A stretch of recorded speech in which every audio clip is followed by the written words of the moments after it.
Assalamualaikum warahmatullahi Warahmatullahi wabarakatuh. wabarakatuh. Izin memperkenalkan diri, nama saya Ahmad Firmansyah dengan NPM 241705-2002. Perkenalkan, nama saya Fajar Muhammad, NPM saya 255705-2008. Memperkenalkan diri, nama saya Muhammad Attaf Rabani dengan NPM 245705-2010. Di sini kita akan menjelaskan analisis persentase korban jiwa akibat virus COVID-19 pada tahun 2020 di setiap provinsi di Indonesia.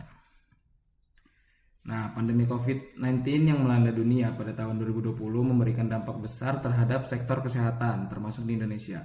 Penelitian ini bertujuan untuk menganalisis persentase korban jiwa akibat COVID-19 di setiap provinsi di Indonesia selama tahun 2020. Data yang digunakan merupakan data sekunder yang diperoleh dari situs resmi Kementerian Kesehatan Republik Indonesia dan Badan Pusat Statistik. Metode yang digunakan dalam penelitian ini adalah analisis deskriptif kuantitatif dengan pendekatan persentase, yaitu membandingkan jumlah kasus meninggal dunia dengan jumlah kasus terkonfirmasi positif COVID-19 di masing-masing provinsi. Di Indonesia sendiri, itu telah melaporkan kasus pertama virus COVID-19 itu pada bulan Maret 2020. Sejak itu, penyebaran virus ini itu meningkat secara signifikan di berbagai wilayah Indonesia. Akibatnya, banyak indikator penting untuk menilai seberapa besar dampak pandemi di suatu wilayah. Tetapi angka absolut itu saja itu tidak cukup untuk menggambarkan kondisi sebenarnya. Sebabnya jumlah kasus yang tinggi belum tentu berbanding lurus dengan tingkat kematian yang tinggi. Nah, lalu ada statistika dan probabilitas. Statistika adalah cabang ilmu yang berhubungan dengan pengumpulan, pengolahan, analisis, interpretasi, dan penyajian data. Statistika digunakan untuk menghitung persentase korban jiwa dan melakukan analisis deskriptif terhadap sebaran kasus COVID-19 di seluruh provinsi Indonesia. Sedangkan probabilitas merupakan teori peluang yang digunakan untuk mengukur kemungkinan suatu kejadian. Probabilitas digunakan untuk mengevaluasi kemungkinan kejadian kematian berdasarkan distribusi data historis kasus dan korban jiwa COVID-19. Selanjutnya, manfaat penggunaan statistika dan probabilitas. Dengan menggunakan pendekatan statistika dan probabilitas, analisis terhadap data kematian akibat COVID-19 menjadi lebih sistematis dan dapat dipertanggungjawabkan. Manfaat utamanya adalah memberikan dasar objektif dalam pengambilan keputusan dan menyederhanakan interpretasi data yang kompleks. Selanjutnya, itu ada analisis varians atau ANOVA. Itu seperti metode statistik yang digunakan untuk menguji apakah rata-rata dari dua atau lebih kelompok berbeda secara signifikan. One-way ANOVA itu digunakan ketika satu faktor independen, sedangkan two-way ANOVA itu digunakan ketika terdapat dua faktor independen yang ingin diuji pengaruhnya terhadap variabel dependen. Lalu ada analisis regresi.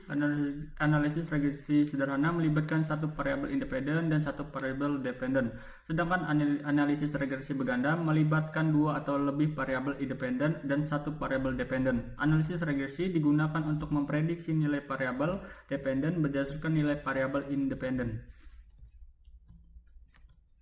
Selanjutnya adalah analisis korelasi. Analisis korelasi sendiri itu teknik statistik yang digunakan untuk mengukur kekuatan dan arah hubungan linear antara dua variabel atau lebih. Koefisien korelasi persen atau R berkisar antara -1 hingga +1, di mana nilai mendekati +1 menunjukkan hubungan positif yang kuat, nilai mendekati -1 menunjukkan hubungan negatif yang kuat, dan nilai mendekati 0 menunjukkan tidak ada hubungan linear. Selanjutnya kita masuk ke metode penelitian. Nah, di tahapan penelitian ini itu meliputi tahap 1. Tahap 1 itu pengumpulan data dan persiapan data.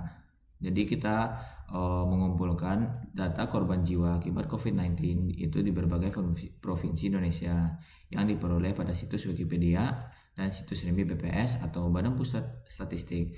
Data yang dikumpulkan itu adalah data persentase kematian yang diakibatkan oleh virus COVID-19 dan juga data kasus COVID-19 yang telah terkonfirmasi. Selanjutnya masuk ke tahapan kedua, itu ada eksplorasi data. Itu melakukan analisis deskriptif untuk memahami karakteristik dasar data termasuk perhitungan median, modus, dan standar deviasi, dan visualisasi data melalui histogram dan box plot. Lalu tahap ketiga yaitu uji asumsi. Sebelum melakukan analisis ANOVA, dilakukan uji normalitas dan juga uji homogenitas varians. Lalu tahap keempat melakukan analisis one way ANOVA. Penggunaan one way ANOVA dalam penelitian ini menunjukkan bahwa di wilayah geografis berpengaruh terhadap tingkat kematian COVID-19 di Indonesia. Wilayah dengan fasilitas kesehatan, kepadatan, dan penanganan yang berbeda bisa mempengaruhi tingkat fatalitas. Masuk ke tahap 6 itu melakukan analisis korelasi. Analisis korelasi di sini digunakan untuk menentukan hubungan antara faktor penyebab atau faktor pendukung tingginya korban jiwa akibat COVID-19 dan juga memberikan arah kebijakan berbasis data. Tahap 7 melakukan analisis regresi. Analisis ini dilakukan untuk menganalisis sejauh mana variabel-variabel seperti jumlah kasus, jumlah rumah sakit, kepadatan penduduk, dan lain-lain juga mempengaruhi persentase korban jiwa COVID-19 di setiap provinsi. Dan yang tahap terakhir itu ada interpretasi dan kesimpulan. Hasil analisis diinterpretasi dalam konteks penelitian itu ditarik kesimpulannya berdasarkan temuan statistik yang tadi.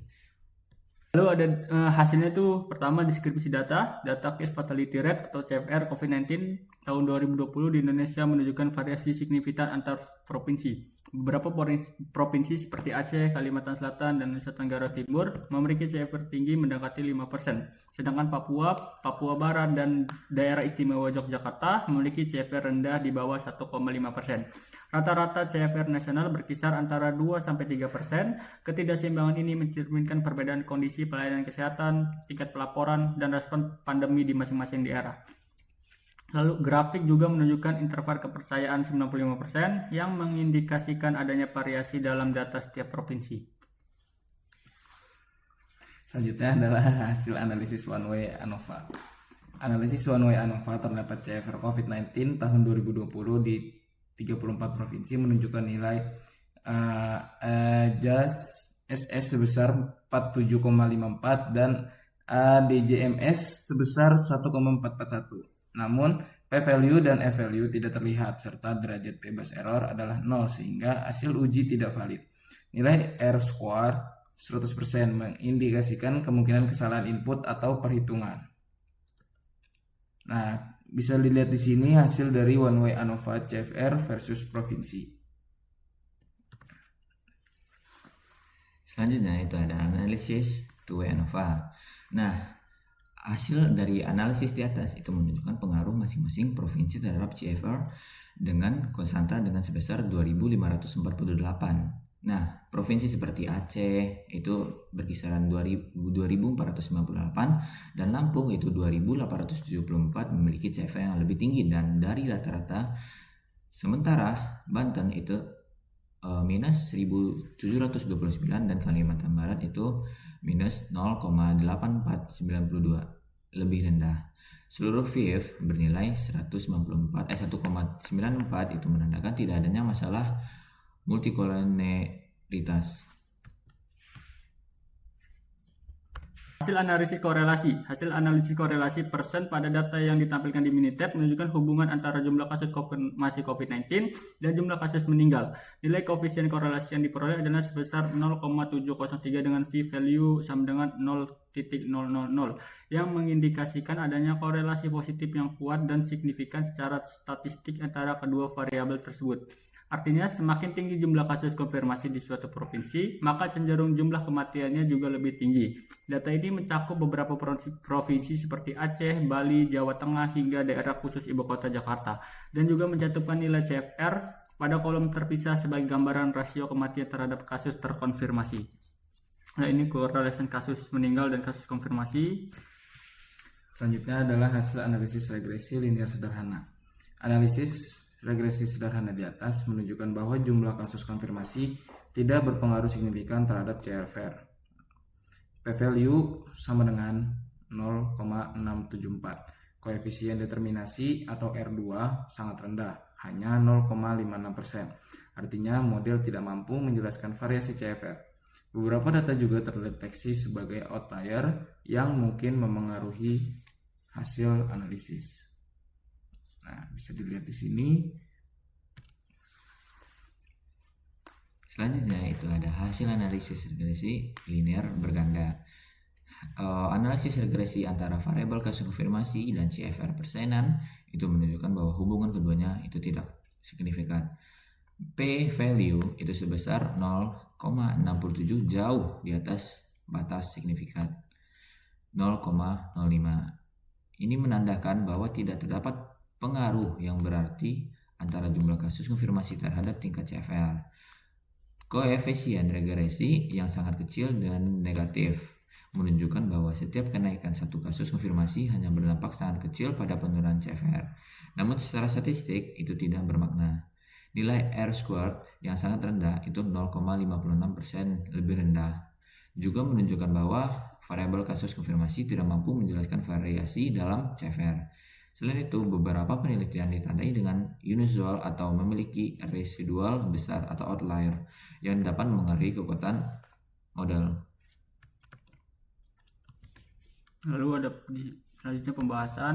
Penelitian menunjukkan bahwa tingkat fatalitas kasus CFR akibat COVID-19 pada tahun 2020 sangat bervariasi di antara provinsi-provinsi di Indonesia. Hasil analisis interval plot memperlihatkan bahwa provinsi seperti Aceh, Kalimantan Selatan, dan Nusa Tenggara Timur mencapai CFR mendekati 5%, menandakan tingkat kematian yang relatif tinggi dibandingkan provinsi lain. Sebaliknya, Papua Barat, dan daerah istimewa Yogyakarta memiliki CFR yang jauh lebih rendah di bawah 1,5%. Perbedaan ini mengindikasikan adanya variasi dalam kapasitas pelayanan kesehatan, tingkat pelaporan kasus, serta efektivitas respon kebijakan di masing-masing daerah.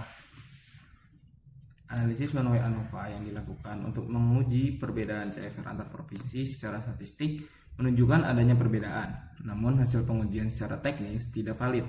Hal ini dikarenakan nilai p-value dan f-value tidak dapat terbaca, serta derajat bebas atau DF error bernilai 0. Kondisi ini diduga terjadi akibat kesalahan pada input atau struktur data yang digunakan, sehingga model tidak mampu memisahkan variasi dengan baik. Meskipun demikian, hasil deskriptif dari grafik CFR tetap memberikan indikasi adanya ketimpangan yang signifikan antar provinsi dan layak untuk dianalisis lebih lanjut secara statistik. Selanjutnya itu ada analisis regresi berganda. Itu memperlihatkan bahwa provinsi seperti Aceh, Lampung itu memiliki koefisien tertinggi yang menunjukkan kecenderungan tingkat kematian akibat COVID-19 itu lebih tinggi dari rata-rata nasional. Sebaliknya, provinsi seperti Banten, Kalimantan Barat itu menunjukkan koefisien negatif, menandakan kontribusi CFR itu lebih rendah. Selain itu, nilai variance inflation atau inflation factor itu VIF yang seragam pada angka 1,94 itu ditandai tidak adanya gejala multikoloritas yang signifikan antar variabel dan model, sehingga hasil regresi dapat diinterpretasikan dengan lebih andal. Lalu analisis korelasi antara jumlah kasus konfirmasi dan jumlah kematian akibat COVID-19 di Indonesia memperlihatkan adanya hubungan yang kuat dan signifikan secara statistik. Dengan nilai koefisien korelasi R sama dengan 0,703 dan V-value sebesar 0,00, artinya semakin tinggi jumlah kasus konfirmasi di suatu provinsi, maka kecenderungan jumlah kematian terjadi juga semakin meningkat. Hal ini menunjukkan bahwa beban kasus yang tinggi secara umum berasosiasi dengan tingginya angka kematian. Meskipun terdapat korelasi yang kuat antara kasus konfirmasi dan kematian, hasil analisis regresi sederhana memperlihatkan bahwa jumlah kasus konfirmasi tidak berpengaruh signifikan terhadap case fatality rate atau CFR. Nah, kesimpulannya, penelitian ini menyoroti variasi tingkat kematian akibat COVID-19 di setiap provinsi di Indonesia selama tahun 2020. Hasil analisis ini menunjukkan adanya perbedaan mencolok antar provinsi, di mana Aceh, Lampung, dan Kalimantan Selatan mencatat CFR tinggi mendekati atau lebih dari 5%. Sedangkan di Yogyakarta, Papua, dan Papua Barat memiliki CFR rendah di bawah 1,5%. Temuan ini mengindikasi bahwa penanganan COVID-19 belum merata, baik dari segi kesiapan tenaga medis, fasilitas keamanan, maupun kesadaran masyarakat terhadap protokol kesehatan. Analisis statistik yang menggunakan one way ANOVA itu memang memperlihatkan adanya perbedaan rata-rata CFR antar provinsi. Namun, itu terdapat kendala teknis pada data input seperti hilangnya nilai p-value, f-value, dan derajat bebas error. Sehingga hasil pengujian statistik itu tidak dapat digunakan secara sah. Meski demikian, itu grafik dan data deskriptif yang tersedia itu sudah cukup untuk menggambarkan ketimpangan antar wilayah. Di sisi lain, analisis korelasi menunjukkan hubungan yang kuat dan signifikan antara jumlah kasus konfirmasi dengan jumlah kematian. Namun, regresi linear sederhana memperlihatkan bahwa jumlah kasus tidak berpengaruh signifikan terhadap CFR, yang berarti tingginya kasus belum tentu berdampak langsung pada persentase kematian. Hal ini bisa disebabkan oleh perbedaan kualitas pelayanan kesehatan antar provinsi. Analisis regresi berganda mengungkap bahwa beberapa provinsi seperti Aceh dan Lampung berkontribusi positif terhadap kenaikan CFR, sedangkan Banten dan Kalimantan Barat berkontribusi negatif. Tidak ditemukannya indikasi multikolonialitas atau VIF sama dengan 1,94 memperkuat stabilitas hasil ini. Secara keseluruhan, faktor jumlah kasus saja tidak cukup menjelaskan perbedaan CFR antar provinsi, sehingga faktor lain seperti kapasitas rumah sakit, ketersediaan tenaga medis, dan respon pemerintah daerah juga sangat berperan. Penelitian ini diharapkan menjadi refleksi bagi pengambil kebijakan agar penanganan pandemi di masa mendatang dapat dilakukan lebih merata dan responsif di seluruh wilayah. Baik, sekian penjelasan dari kelompok kami. Kurang lebihnya mohon maaf. Wassalamualaikum warahmatullahi wabarakatuh.